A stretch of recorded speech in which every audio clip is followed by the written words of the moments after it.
ሶመር ለቱርካን እልል ያለ መኪና ገዛላት። ሎኑሽ ለመጀመሪያ ጊዜ እህቷን ፊት ለፊት አገኘች። ቱርካን የራሷን ድርጅት ከፍታ መስራት ብትጀምርም ብቻዋን ቀርታ ሀዘን ወረራት።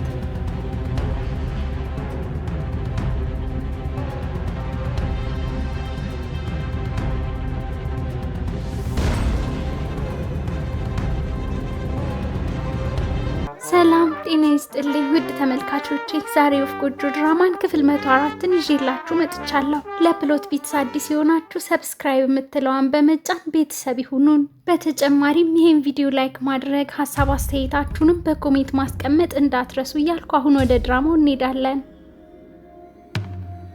የሩቻንና የሲቬላ የሶመርና የሙስጠፋ ፍጥጫ ከእለት ወደ እለት እየጦዘ ነው። ዳሪያና ሙስጠፋ የፈጸሙት እርቅ አንድ ቀን ማደር አልቻለም።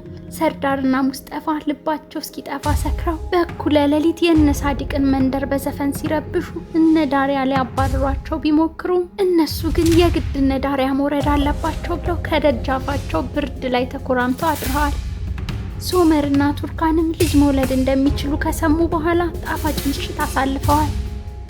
በነጋም ሰዓት እነ ሰርዳር አሁንም ጎዳናው ላይ እንደተኙ፣ ሳዲቅ ወደ ስራ ከመሄዱ በፊት ዳቦ ገዝቶ ስለመምጣት ከቤት ሆኖ ከነስሪን ጋር ሲነጋገር ሰርዳር ሰምቶ ሙስጠፋን በፍጥነት ይቀሰቅሰዋል። ከዛም መሯሯጥ ሲጀምሩ ሳዲቅ በሩን ሲከፍት ሰርዳር ላይ ይደርስበታል። ሳዲቅም እንዴ ምን ነው ሰርዳር፣ በጠዋት ገና አልነጋም እኮ በሰላም ነው ይለዋል። ሰርዳርም እየተንተባተበ እንዴት አደርክ አባቴ ሳዲቅ፣ ሰዓቴ ተበላሽቶብኝ በደንብ አላየሁትም፣ በቃ በኋላ እመለሳለሁ ብሎት ሊሄድ ሲል ሳዲቅም እዚህ ድረስ ከመጣህማ በቃ ዳቦ ገዝተን እንመለስና እዚሁ ከኛ ጋር ቁርስ እንበላለን ብሎት ይዞት ሄደ። በሌላ በኩል ቱርካን ነጭ በነጭ ለብሳ ዘንጣ ከመኝታ ቤቷ ስትመጣ ሶመርና ሩቻን ይደመማሉ። ሶመርም እንዴት አምሮብሻል ባክሽ የኔ ቆንጆ ብሎ አደነቃት። እሷም አመሰገነችው። ሩቻን ግን ገና ቁርስሽን ሳትበይ በዚህ ሌሊት የት ልትሄጂ ነው አለቻት። ሶመርም ዛሬ ቱርካን ኮርማን ለመጀመሪያ ጊዜ የራሷን ቢዝነስ የምትጀምርበት ቀን ነው፣ እንኳን ደስ አለሽ ባለቤቴ አላት። ሩቻንም ሶመር ለመሆኑ የቱርካንን የስራ አጋር አግኝተሃት ታውቃለህ ብላ ስትጠይቀው ሶመርም አሁን እዛ ስለማደርሳት በዛው አያታለሁ፣ ምንም ችግር የለም በእኔ በቃ እንሂድ የኔ ቆንጆ አለና ተያይዘው ወጡ። ኦዙር ሙስጠፋን ፍለጋ ሲቬላይ ጋር ሄዷል። ሲቬላይ ሙስጠፋ ቤት እንደሌለ እየነገረችው እያለ እነ ቱርካን ደረሱ። ሶመር የሚገርም ነው የእነ ሙስጠፋን ቤት እዚህ አካባቢ እንደሆነ ሶልቹት ነግሮኝ ነበር፣ ነይ በቃ አሁን እንውረድና ሲቬላይን እንተዋወቃት አላት። በዚህ መሃል ሲቬላይ እነ ሶመርን አየቻቸውና ኦዙርን በፍጥነት ወደ ውስጥ ገብቶ እንዲደበቅ አደረገችው። ከዛም በሩን ከፍታ እነ ሶመርን በደማቅ ፈገግታ ተቀበለቻቸው።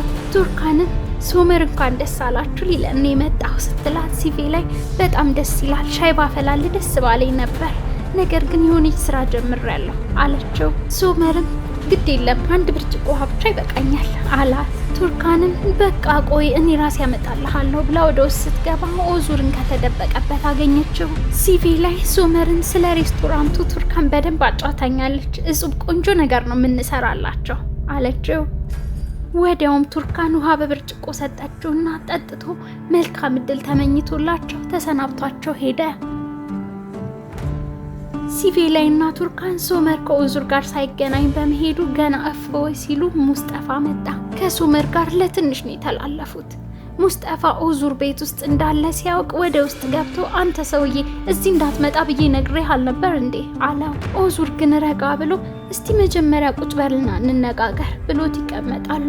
ከዛም እስቲ መታወቂያህን ስጠኝ ሙስጠፋ አለው። ሙስጠፋ መታወቂያ ደግሞ ምን ያደርግልሃል እያለ መታወቂያውን አውጥቶ ሰጠው። ኦዙር ሌላ መታወቂያ አውጥቶ የዳይሬክተሮች ቦርድ ሰብሳቢ የሚል ሌላ መታወቂያ አውጥቶ ሰጠው። ግራ የተጋባው ሙስጠፋ ምን እየተፈጠረ ነው ብሎ ጠየቀው። ኦዙርም ከኮርማን ድርጅቶች ጋር የማይገናኝ ሌላ ድርጅት መስርቼ ነበር፣ ከሚኔ ውጪ ስለዚህ ድርጅት ባለቤትነቴ ማንም አያውቅም፣ ዛሬ አንተ የዛ መሪ ትሆናለህ ሲለው ሲቬላይ ከውጭ ሆና እያየች ደስ አላት። ከዛም ቱርካን ጋር ስትሄድ ቱርካን ውይ ዛሬ ከባድ ቀን ነበር፣ ሶመርና ሙስጠፋ ቢገናኙ ኖሮ በእርግጠኝነት ይጋጩ ነበር አለቻት። ሰርዳር ማዕዱን ተቀላቅሎ የሳዲቅ ቤተሰብም ተሰብስበው ቁርስ ከበሉ በኋላ ሰርዳርና ዳሪያን ይዞ ወደ ዩኒቨርሲቲያቸው መንገድ ጀመሩ። ወዲያው ግን ፖስተኛው ኢፍራን በሳይክል መንገዱን ዘጋባቸው። ሳዲቅም አንተ ሰውዬ ምንድነው መሞት ፈልገህ ነው እንዴ እያለ ጮኸ። ኢፍራንም አለቃ በጉጉት መልስን እየጠበቅኩ ነው። ማታ ሽምግልና ትመጣልኛለህ አይደል? እባክህ የአይላ እናት ሽማግሌዎች ይመጣሉ ብላ እየጠበቀች ነው አለው። ሳዲቅም ትሰማ እንደሆነ እነሱን ወደ ዩኒቨርሲቲ ሸኝቼ በ2 ሰዓት ውስጥ ቢሮ መጣለሁ፣ ጠብቀኝ። ምንም ያጣድፍ ነገር የለም። አረ በፈጣሪ አሁን ሳይክልህን ዞር አርግልን እንሂድበት። ምን አይነት እብድ የሆነ ልጅ ነው ባካችሁ አለው። በመንገዳቸው ላይ ዳሪያ ሳዲቅን ሻምፖ እንዲገዛላት ጠየቀችው። ጸጉሬ እኮ የወንድ ነው የሚሸተው ብላቸው ተሳሳቁ። ከዛም ዳሪያ ለሙስጠፋ አባቴ የኔ ሻምፖ ውስጥ የሱን ከቶበት ስለነበር ነው ጸጉሬ እንደዛ የሸተተ ብላ ቴክስት ላከችለት። እነ ቱርካን ከሬስቶራንቱ ባለቤቶች ጋር የነበራቸውን ስብሰባ ጨርሰው ወጥተው ባቀረቡላቸው ክፍያ ተማርከው እየተነጋገሩ ያለ በአጋጣሚ ሶመር ይደውላል። ቱርካንም ስልኩን አንስታ ስራው እንደተቀበሉና ለመስራትም እንደተስማሙ ነግረው አመሰገነችው። ሶመርና ሚኔም ሱቅ ውስጥ ነበሩ። ሚኔም አይገርምም ሶመር ልክ እንደ ድሯችን ሆነን አይደል ስትለው፣ እሱም ስሚ ሚኔ እዚህ የመጣሁት ለኪራዝ የሚያስፈልጋትን ነገር ለመግዛት ብቻ ነው፣ ቶሎ ቶሎ በይና ገዝተን እንውጣ አላት። ሰርዳርና ዳሪያ ወደ ኢዝሚር የሚያመራው መኪና ውስጥ ገብተው እየሄዱ እያለ ሰርዳር መጽሐፉ ውስጥ ዶኑሽ በሚስጥር ያስቀመጠችለትን መልእክት እያነበበ ነበር። በዚህ ጊዜ ሙስጠፋ መኪናውን በፍጥነት እያሽከረከረ ደርሶ እነ ዳሪያ ያሉበትን ባስ ለማስቆም ጥረት ማድረግ ጀመረ። የባሱ ሹፌርም ግራ ሲገባው መኪናውን አቆመ። ሙስጠፋም ወደ ባሱ ገብቶ ወደ ዳሪያ አመራ። ዳሪያ አንቺን ለመውሰድ ነው የመጣሁት፣ በይኔ ቶሎ እንውረድና እንሂድ፣ ሰው ሁሉ እያየን ነው እኮ። እሺ ካላልሽኝ ከዚህ መኪና እንደማልወርድ ወቂ አላት። አንዳንድ ተሳፋሪዎች ምንድን ነው በጠራራ ፀሐይ እየጠለፍካት ነው እንዴ? አቦረድልና እኛ እንቸኩላለን። ምንድን ነው ህግ የለም እንዴ? እያሉ ማጉረምረም ጀመሩ። ሙስጠፋም ዳሪያ ፍጠኝ አለበለዚያ ከዚህ ሰው ሁሉ ጋር መደባደቤ ነው አላት። ዳሪያም ቀልድ ነው እሺ፣ እንዲሁ እየቀለደ ነው፣ ይቅርታ አርጉልን፣ መልካም መንገድ፣ ሰላም ግቡ፣ ሰርዳር በቃ ግቢ እንገናኛለን ብለው ይቅርታ እየጠየቁ ከባስ ወረዱ። ዳሪያም ሙስጠፋን እስቲ ጸጉሬን አሸተው ብላ አሸተተችው። ከዛም አየኸው ይሄ ሻምፖ ነው እንደዛ የሚያሸትተኝ ብላ ሰጠችው። እሱም ተቀበላትና በመስኮት ወረወረው። ዳሪያም እንዴ ምን እያደረግክ ነው? ሙሉ ነው እኮ ስትለው አታስቢ በቃ ሌላ ገዛልሻለሁ፣ ይሄ ሽታ ምንም አልተመቸኝም አላት። ሲቪ ላይ ከቱርካን ጋር ወደ መኖሪያ ቤቷ ስትመጣ በሯ ተከፍቶ የሩቻን ጠበቃ በተገኘበት የልብስ መስፊያ ማሽኑንና ጠረጴዛውን እያወጡ ደረሰች። ሲቪ ላይ እንዴ ምን እያደረጋችሁ ነው? እንዴት ቤቴ ልትገቡ ቻላችሁ? አቁሙ እንጂ አለቻቸው። ጠበቃው ግን ይሄ የወይዘሮ ሩቻን ትዕዛዝ ነው አላት። ሲቪ ላይ አቁሙ ፖሊስ እጠራለሁ ነው ምላችሁ ስትላቸው የወይዘሮ ሩቻን ንብረት ነው፣ የስራ አጋርነቷን አቋርጣለች፣ ስለዚህ መብቷ ነው አላቸው። ሲቪ ላይ እሺ ቤቴን ሰብራችሁ መግባታችሁ ትክክል ነው፣ በሉ ከቤት ይውጡልኝ አለቻቸው። ቱርካን ይሄ ሁሉ የሆነው በእኔ ምክንያት ነው፣ ሆን ብላ እኔን ለመጉዳት ብላ ነው እንዲህ ያደረገችው አለቻት። ሲቪ ላይም ቆይሻው ምን ልናደርግ ነው? ያለ ልብስ ማሽን እንዴት አድርገን ነው የምንሰራው ስትላት፣ ቱርካንም ችግር የለውም ነይ አሁን ተነሽ፣ ሱቅ ሳይዘጋብን አዲስ የልብስ መኪና ገዝተን መምጣት እንችላለን ብላ ተያይዘው ወጡ። ምሽት ላይ እቺን የመሰለች አዲስ መኪና ሶመር እያሽከረከረ መጥቶ የነ ሲቪ ላይ በር ላይ ቆመዋል። እነ ቱርካን አዲሱን የስፌት መኪና ገዝተው ስራቸውን እየሰሩ ነው። ከዛ ግን ተከታታይ የመኪና ጥሩምባ ከቤት እንዲወጡ አስገደዳቸው። ሶመር ነበር ቱርካንን ሰርፕራይዝ አደረጋት። ቱርካን እየበረረች ወደ መኪናዋ መጣች። ይሄ መኪና የኔ ነው ብላ ስትጠይቀው አዎ የኔ ውድ ወደድሽው አላት። እሷም በጣም ታምራለች አመሰግናለሁ እያለች ተጠምጥማ አቀፈችው። እንደውም ስራሽን ከጨረሽ መሄድ እንችላለን ሲላት አዎ በሚገባ መሄድ እንችላለን አለችው። እሱም ለረጅም ጊዜ ሳስብበት ነበር ዛሬ ያደረኩት አላት። ከዛ ግን በድንገት የቱርካን ፊት ተቀያየረ። ሶመርም ምን ነው ቱርካን ያስቀየመሽ ነገር አለ እንዴ? ሁሌም ደስተኛ እንድትሆኝልኝ ነው መፈልገው፣ እባክሽ አትዘኝ ብሎ ሳማት። ሩቻን በምግብ በተሞላ ጠረጴዛ ብቻዋን ተቀምጣለች። ለሶመር ስትደውልለት ሶመር ሲቬ ላይና ቱርካንን ይዞ እራት ሊጋብዛቸው ወደ ሬስቶራንት ሄዷል።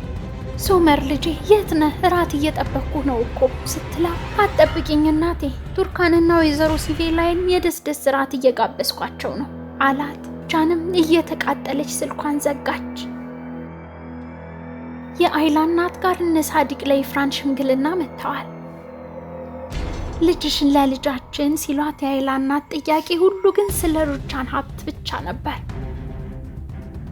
ሶመር እነ ቱርካንን በስራችሁ ስኬትን ሁሉ እመኝላችኋለሁ ብለው ሻምፓኛቸውን ከፍ አደረጉ። ወይዘሮ ሲቪ ላይ በቅርብ ነው አይደለ ወደ አይቫሌክ የመጣሽው? የት ነበር ከዚህ በፊት ምትኖሪው? ባለቤትሽስ ብሎ ጠየቃት። እሷም ልጅ እንዳላት ስትነግራው ታዲያ ለምን እዚህ አይመጣም? እንተዋወቀው እንጂ በዛው አሪፍ ጊዜ እናሳልፋለን ሲላት አይ ልጄ ዛሬ መምጣት አይችልም፣ ትንሽ ስራ አለበት፣ ባይሆን ሌላ ጊዜ አለችው። እሱም ላለማስጨነቅ ብሎ በቃ ሌላ ጊዜ ቤተሰብ ራት አዘጋጅተን እንጠራቸዋለን አላት። ቱርካን ግን የኔ ውድ እኛ ራሱ ብዙ ስራዎች አሉብን፣ ሌላ ጊዜ ይሻላል አለችው። ሙስጠፋ ሲቪ ላይ ጋር እየደወለ ያለ ሶመር አስተናጋጁን በማዘዝ ላይ ስለነበር ልብ አላለውም። ሙስጠፋ የት ሄደሽ ነው እናቴ? የቤት ስመጣ እኮ አጣውሽ ብሎ ጠየቃት። ሲቪ ላይም ከቱርካንና ከባለቤቷ ጋር እራት እየበላች እንደሆነ ስትነግረው ሙስጠፋ ከሶመር ጋር ብሎ ጠየቃት። ሶመር እባክሽ ና በይው ቆንጆ ጊዜ እናሳልፋለን ጥሪው ቢላትም ሲቪ ላይ ሙስጠፋን አታስብ ልጄ በቃ እንደጨረስን እንመጣለን አለችው። በዚህ ጊዜ ሶመር በቃ እንደውም አምጩ እኔ ራሴ ያናግረዋለሁ፣ ሀሳቡን ላስቀይረው እችላለሁ፣ ኧረ ስጪኝ ወይዘሮ ሲቪ ላይ ብሎ ተቀበላትና ሄሎ እኔ ሱርማን ኮርማን እባላለሁ። ስሙ ማን ነበር? ለምን እራት አንጋብዝህም? ዛሬ መምጣት ትችላለህ እያለው ያለ ሙስጠፋ ስልኩን ጆሮ ላይ ዘጋበት። ሶመር ግን ኔትወርክ መስሎት ሄሎ ሄሎ እያለ ነበር። ሲቪ ላይም በቃ ተው አታስብ ችግር የለውም ተቋርጦ ይሆናል አለችው። ሶመር የት ነው የሚሰራው ብሎ ሲጠይቃት የእቃ አቅራቢ ድርጅት ውስጥ ነው አለችው። ከዛም ሶመር ገና በወጣትነቱ እንደዚህ አይነት ስኬት ጉዞ ላይ መሆኑ ደስ ይላል አላት። ሲቪ ላይም በቃ እንደው ይቅርታ አድርጉልኝና እኔ ልሂድ አላስጠብቀው በጣም ብዙ ስራ አለብኝ አለች። ሩቻን በንዴት እየተንቦገቦገች ባለችበት ሁኔታ ይቺን ቀን እንዳትረሻት ቱርካን፣ ሲኦል ውስጥ ነው የምወረውርሽ፣ እንባሽ አልቆ ደም የምታነቢበት ቀን ይመጣል እያለች ዛተች። ከዛም በጠዋት እነ ነስሪን ቤት ሄደች። ነስሪን ስታያት ደንግጣ ወደ ውስጥ ገባች። ሩቻን አይኖቿ በእንባ ተሞልተው ነስሪን ቱርካን እንደዚህ ታደርጋለች ብዬ አልጠበቅኩም ነበር፣ እንዴት ከሚኔ ጋር ያሳለፈችውን ያንን ሁሉ መከራ በአንድ ጊዜ ትረሳዋለች አለቻት። ነስሪንም ኧረ እኔም ገርሞኛል ሩቻን፣ እውነቱን ካወቀች በኋላ ከዛች ሴት ጋር ያላትን ሽርክና የምታቆም መስሎኝ ነበር። አታስቢ በቃ እኔ ልጄን አወራታለሁ፣ በቶሎ ከዛች ሴት ጋር ያላትን ነገር እንድታቋርጥ አደርጋለሁ አለቻት። ሩቻንም ሶመር ስለዚህ ጉዳይ ካወቀ ትዳራቸው ይፈርሳል። ወይዘሮ ነስሪን እኔ እዚህ የመጣሁት ከኔ ስሜት በላይ የልጆቻችን ትዳር እንዳይፈርስና እንዳይጎዱ ብዬ ነው አለቻት። ሶመር ቱርካንን መኪና እያለማመዳት ነው።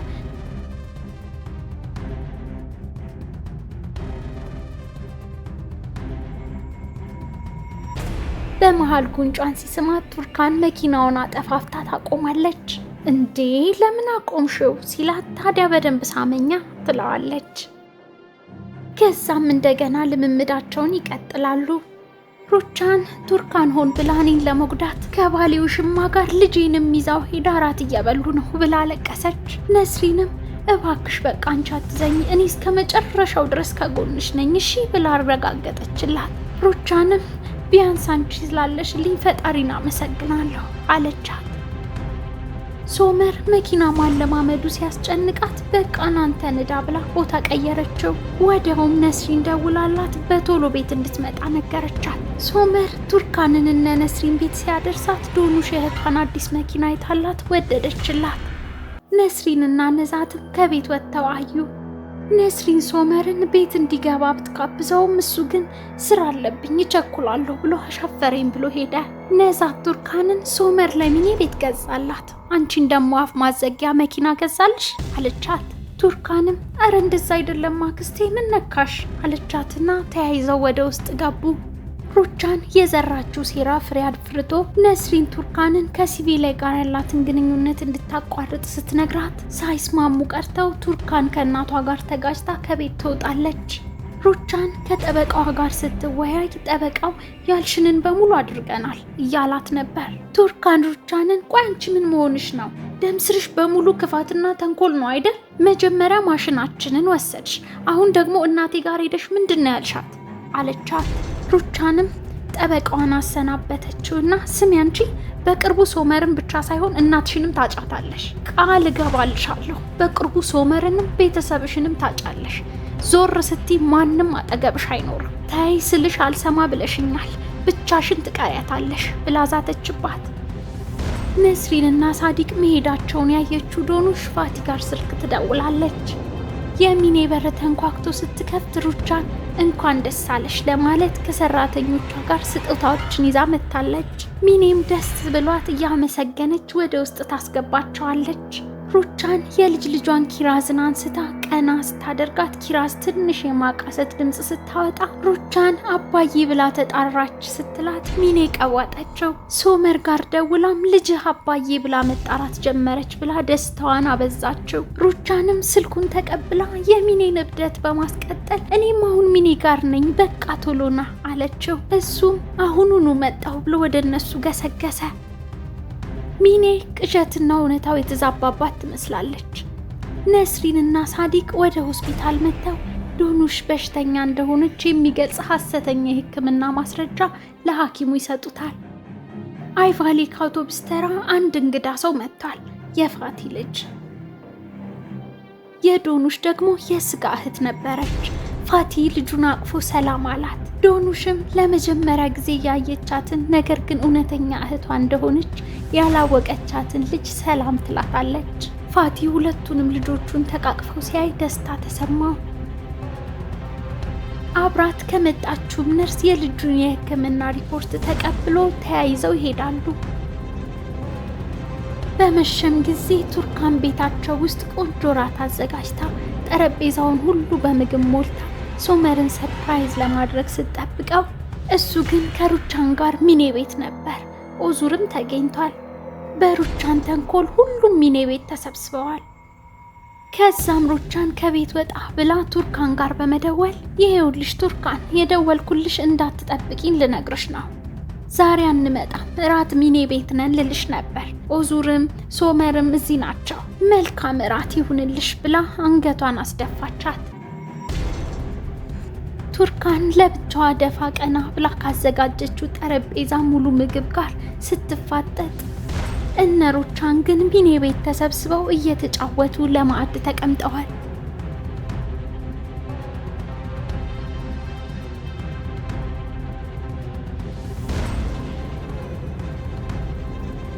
ውዶቼ በዚህም የዛሬው ክፍል ተጠናቋል። ይህን ቻናል ሰብስክራይብ፣ ቪዲዮንም ላይክ ማድረግ እንዳትረሱ።